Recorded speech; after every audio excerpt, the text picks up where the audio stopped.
Hey guys, Lazy Afternoon here, and today we are counting down the top 5 Kingdom Hearts characters featured the Kingdom Key. Hey everyone, welcome. I hope that you guys enjoy the video, and Lazy, thank you for letting me be a guest on your channel. Anytime, my friend.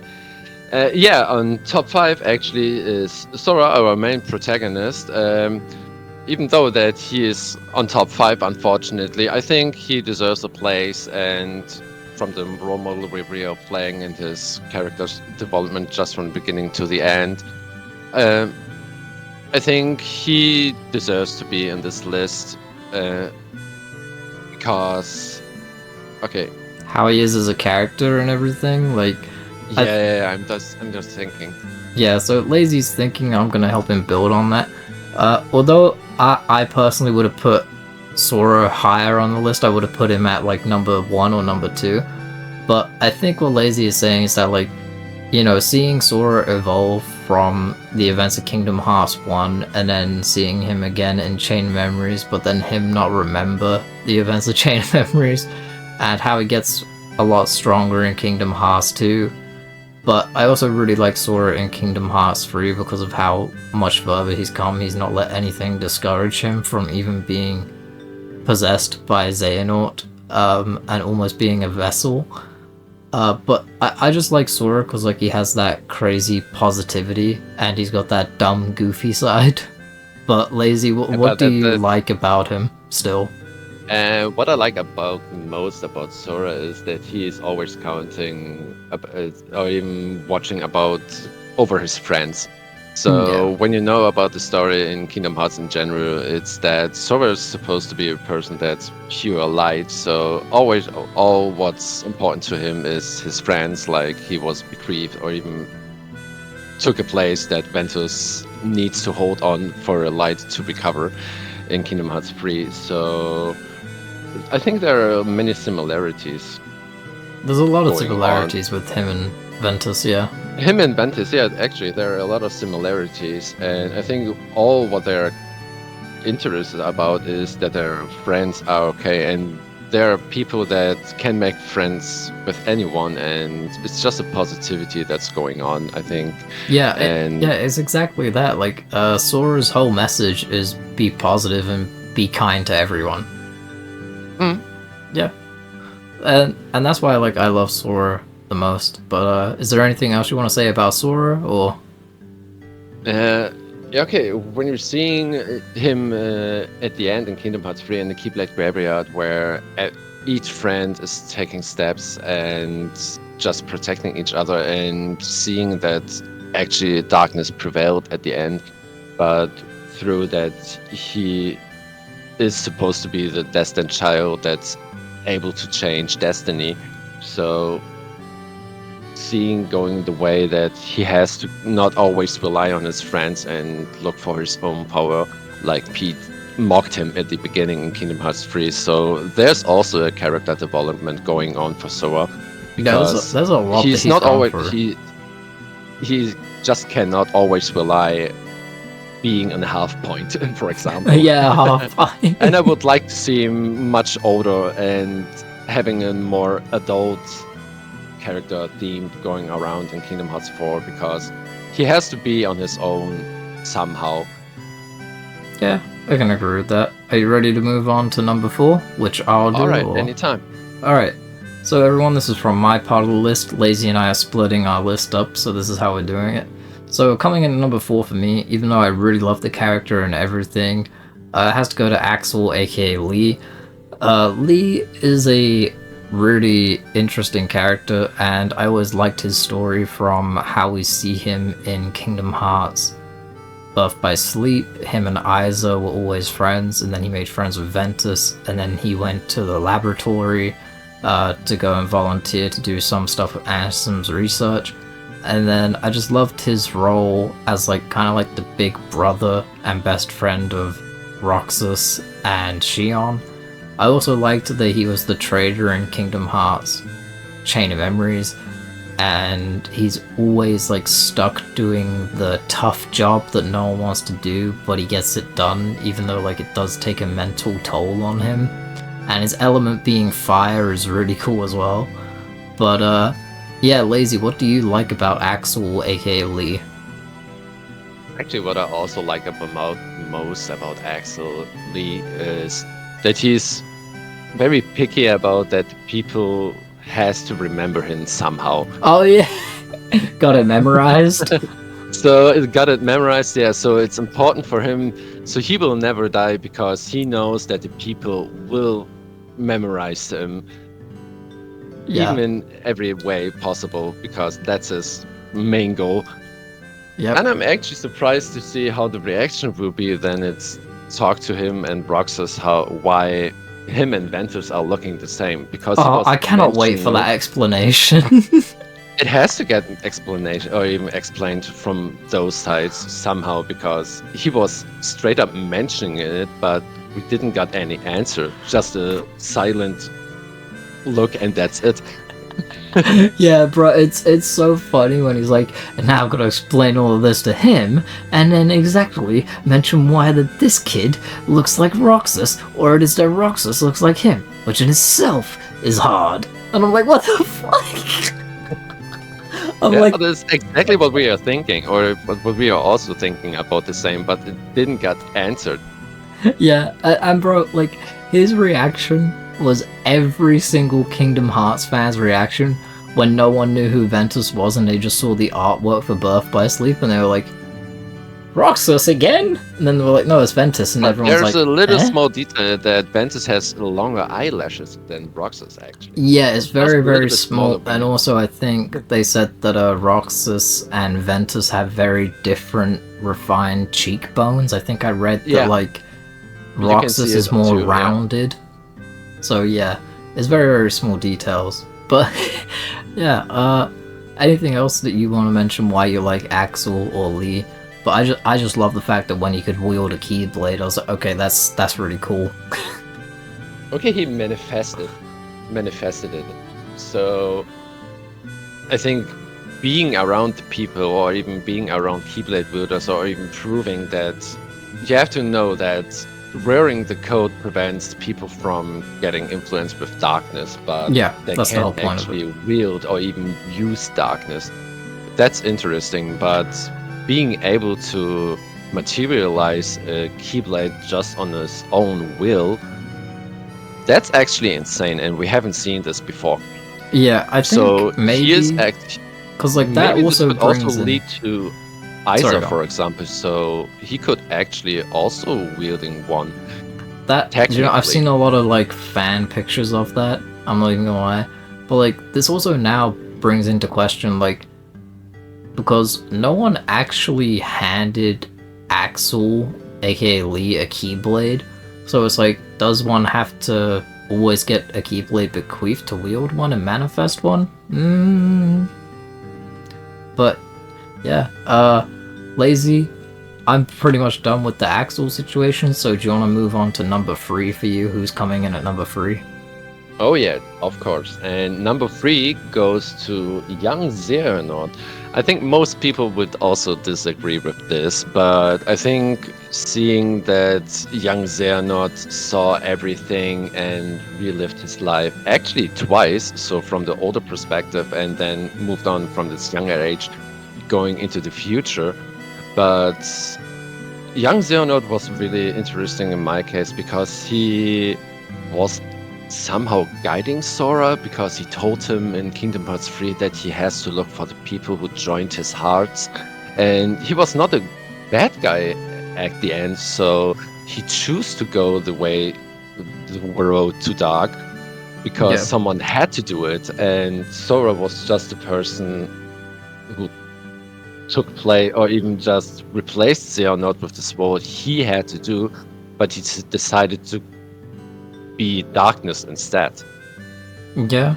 I mean, I like And- young Xehanort for like the whole kind of like, he's very mysterious. You kind of already get a clue if you've played all of the Kingdom Hearts games. You're like, this has got to be like a new Xehanort vessel, but then it's like you find out, oh, it's young Xehanort, oh, he's a time traveler.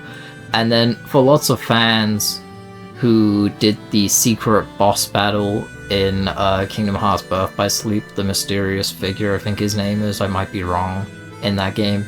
and then when they connect the dots and they're like, holy shit, it's young Xehanort. Like that was just yes, absolutely crazy. People have to recognize it. So just in case if some people don't know, and actually you don't collect keyblades, you collect keychains. I actually just So mentioned this in the also previous video I explaining recorded today. Yeah, actually, just look it up, guys. He will put it in the. I can put it in the topic later on in the video. But Oh, I can that's also grab what you we a have link. to. But yeah. That's also what we have to even take mention, because he could just lose his keychain, for example, and then it transforms into the no hard keyblade that young Zay are not supposed to wield or even wielding in Dream Drop Distance, for example. Yeah, I know Lazy's probably going to disagree with me because Lazy is the critical mode man, but I think still to this day that young Xehanort is probably one of the most annoying and most difficult boss fights, especially in Dream Drop Distance. It is, and I'm actually scared. So I was just playing the mode DDD once, and I had maybe 10 hours of problem with him and just had to get the advanced movement for Riku. Otherwise, I would just be screwed because he's just insane. So I'm a little bit feared. Currently, I'm also doing the level 1 thing on Dream Drop Distance, and I'm scared. I'm really scared because I have no idea how I will able to do this. I think you've got this. I've got the confidence that you can do this, but yeah. I will, but this will take everything from me. I know this. Lazy's gonna be hiatus for 2 weeks. But yeah, I really like him as a character and just like how mysterious he is, and like he talks in riddles to most people, but to him he's just explaining his entire goal, and like he's not even sugarcoating it, and he's telling them straight up what he's doing. But it's just kind of funny that everyone's like, will you stop speaking in riddles? And he's like, I'm actually just telling you, yeah, I'm a time traveler and I'm gonna make sure the Sora is the new vessel. I've been telling you this since day one. But yeah, it's just, I like him, but I also like that he's a challenge. Using his but own darkness to create his own unique, original 13 darknesses, because that's the main goal of the whole Kingdom Hearts section. Yeah, especially he was just seeing Sora as a vessel. But I'm just surprised that our player said that Xehanort is the destined child, but the Master of Masters just flipped the coin actually and influenced the person who had the memories of past and was changing it, and then Sora came in, just an ordinary boy who was pure light and got influenced by a Keyblade widow from the fairy tale area, and that influenced the whole story actually. And you have to think about that the Remind section shouldn't actually never happen, so darkness prevailed and that's it.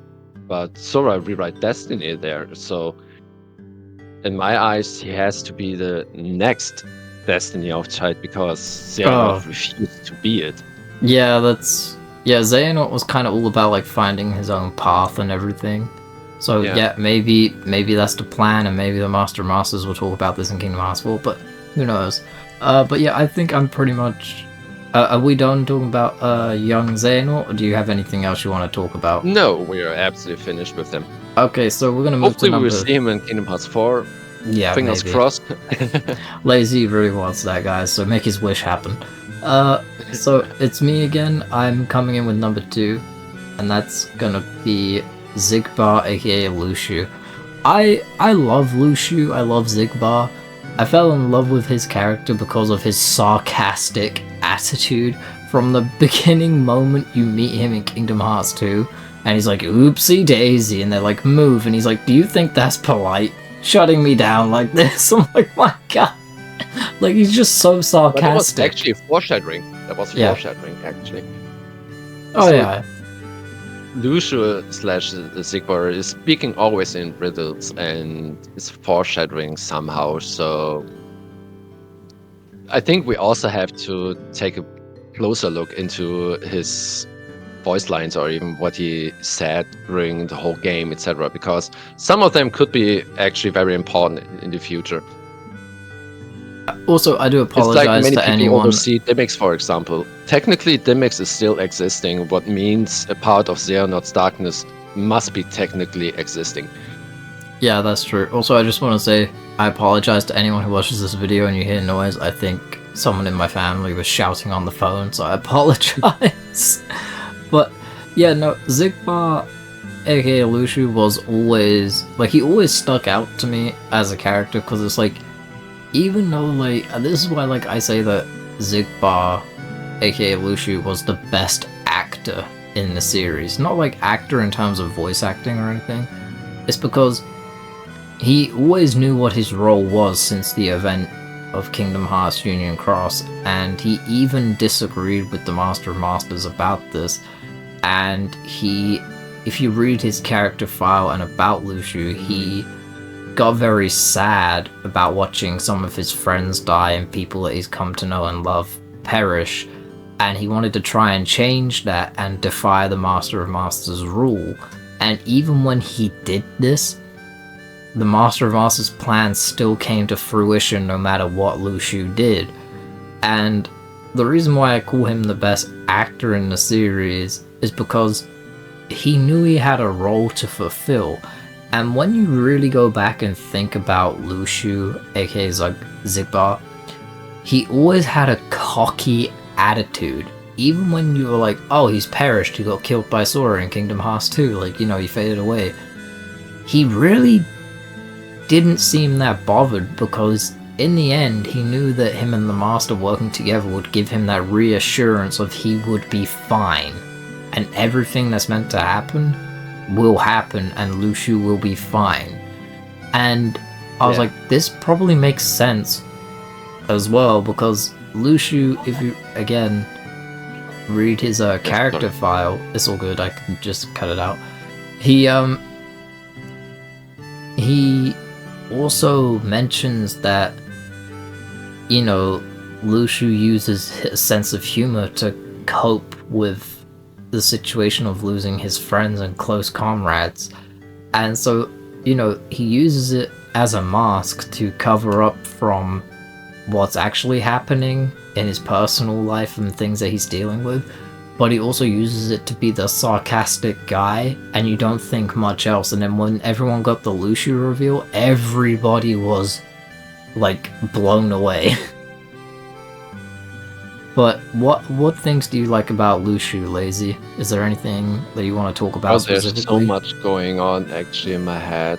Like I said earlier, I was watching the whole Union Cross cutscenes, and sure, there was also some important cutscenes from the Masters and Luxu too. And there's a whole complete series topic about in my head, how what the Master of Masters could be. So many things in my mind, but Luxu actually didn't know his role. He know he has to go the road, and what's supposed to happen will happen, like you have said.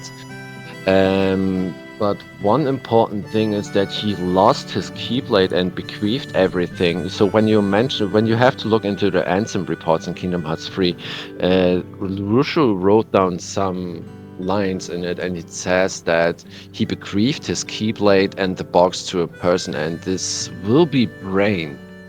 Actually, yeah, see, this is where a lot of people think that it's someone else. Many people don't not understanding.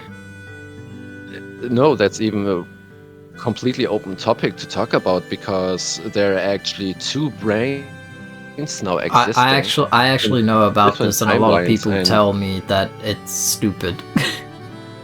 It is. It truly is because we don't know what happened. So, just for the general topic, we have to collect 13 darknesses, and Luxu was facing in the Union Cross area the last original darkness that was captured in the Daybreak Town, in the original Daybreak Town, before he was standing in front of Brain. But we also don't know what happened because it just cut it out.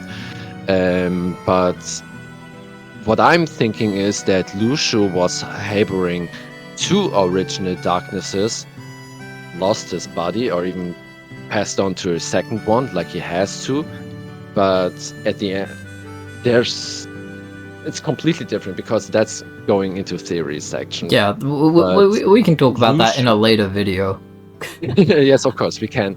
But from this way that Lucio had to bequeath the Keyblade and has to move on what's important, and he just have to overlook everything what's coming. And when he knows that it's time to move on with a different vessel, for example, then he will move on to the also next time area what we see.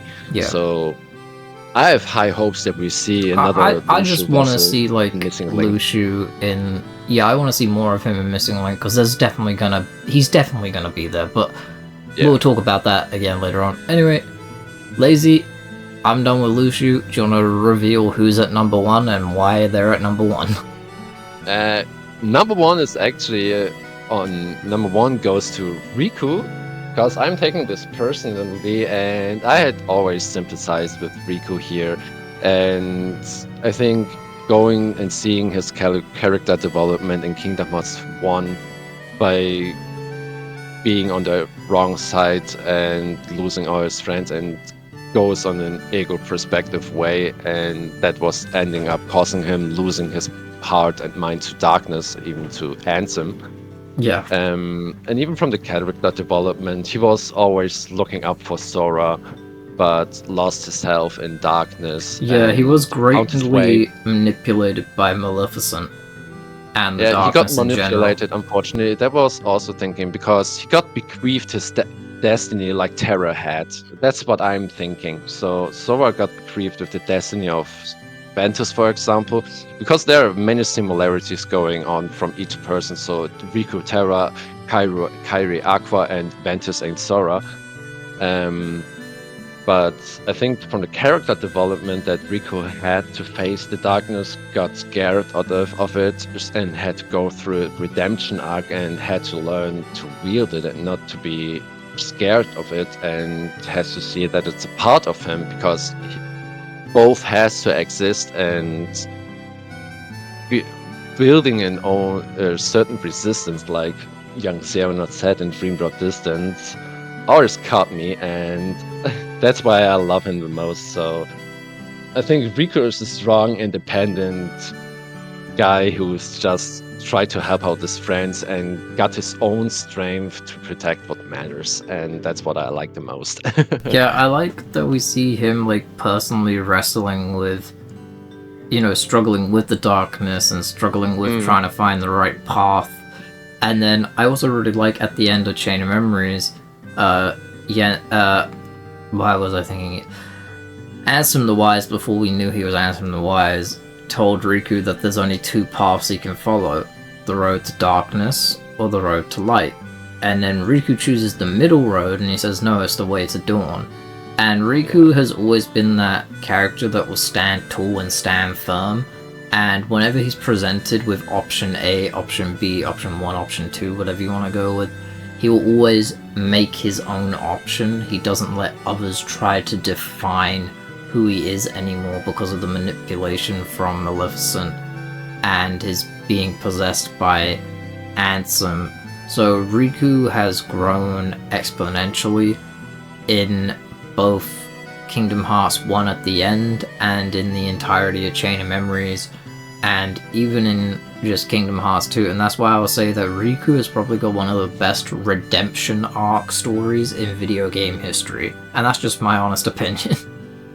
Yeah, that's true. Absolutely true. So we saw him that he was back to normal in the end of KH1, but got lost on the side of the dark side of the Kingdom Hearts realm. So he was on the other door, actually, and going through the space. So yeah, Riku was always the one person I liked the most. And there we go, guys. That's Lazy for why he likes Riku the most, and that's our top 5 list.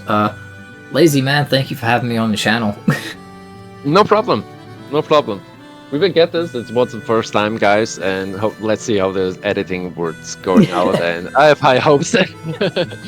Don't have high hopes. My editing is we will terrible. definitely get this in a good pace and in getting a good quality out, but we will see. I will make sure that it is rendered in 1080 and 60 FPS. I will always make sure. But Yeah. Lazy, you got any final things you want to say to people while you wrap up the video as it's your video? Definitely, guys. So I'm thinking about doing a series where I'm starting commentary stuff on most likely on uploading then on Sundays. It's not set to be on like this, but I'm just thinking. So I also have to find a good schedule because all of what I'm familiar with is critical mode and level 1 gameplay.